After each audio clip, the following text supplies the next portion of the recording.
Aussie homeowners are reeling over plans to introduce a sun tax. Yep, a sun tax.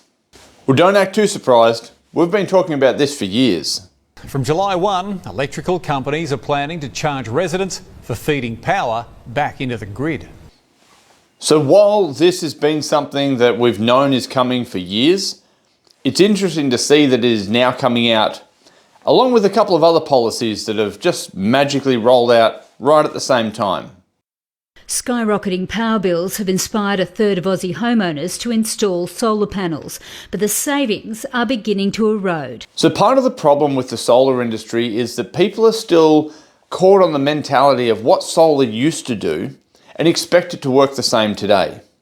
Now, if you're working with a good solar installer, they're going to be able to explain to you exactly how a system should work for you, the type of system you should be looking at, and sizing and designing specifically for your needs. Just putting solar panels on has never really been the way that you make solar work. Not since we were getting paid 60 cents a kilowatt hour for what was fed back into the grid, and they were on a gross metered system. So you were paid for every cent that you produced. You effectively built a mini power plant and were paid for every kilowatt you produced. That hasn't existed for nearly 15 years, but people have still got the idea that that kind of a power system is what they're getting when they get solar panels. Yeah, I think there's no point really of putting them on your roof now. Electricity providers across New South Wales are planning to bring in a sun tax. So the sun tax idea, although it goes by many names, is nothing new. Victoria's already talking about the same thing. In some areas it's already implemented. New South Wales is following suit. Every other state won't be far behind. So we've got to ask the question, why did we go from 60 cents a kilowatt hour feed in to now being charged for the electricity that we feed back into the grid? Up until now, households with solar panels have been able to sell their excess power back onto the grid. But now, under the sun tax, they'll have to pay for that privilege. So why are they trying to charge us for power that we're putting back onto the network? Well, it's very simple. At a large scale, the renewable energy program has a major flaw. Your renewable energy, whether that be wind or solar, produces when the environmental conditions are correct, not when the network needs the power.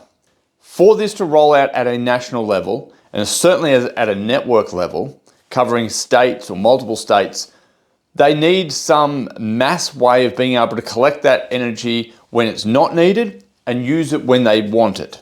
If the network or the government was the one that had to pay for the battery that would be required to store that energy, the network and the government can't afford to pay for this. It would be an astronomically huge amount of money. So, what they are doing is incentivizing homeowners, you, with your after-tax money, to go and buy the batteries. Federal Labor is now pledging to subsidise the cost of solar batteries by about a third. This is where the bigger plan starts to show its face. So right at the time that they're rolling these sun taxes out, they're also rolling out battery incentives. Battery incentives for Grid Connect virtual power plant compatible systems. What's a virtual power plant? Well, that's where you're part of it and the guy over there is part of it and the lady down the road and the person over in the next state are all part of this virtual power plant, where you both contribute with your energy, but you also own part of the storage system, i.e. your home battery. So what does this mean for you? It means this is all being done now that we've had the mass buy-in of people to actually put solar on. Now we need the battery system. It's disappointing that you'll be charged to feed electricity that you produce on your own roof into the network. Now the cost for the network or the government to build this national battery bank is astronomical and not feasible. So what do? Well, we create some form of incentive so that you, the taxpayer, can spend your after-tax money to buy your own battery. However, there's a catch.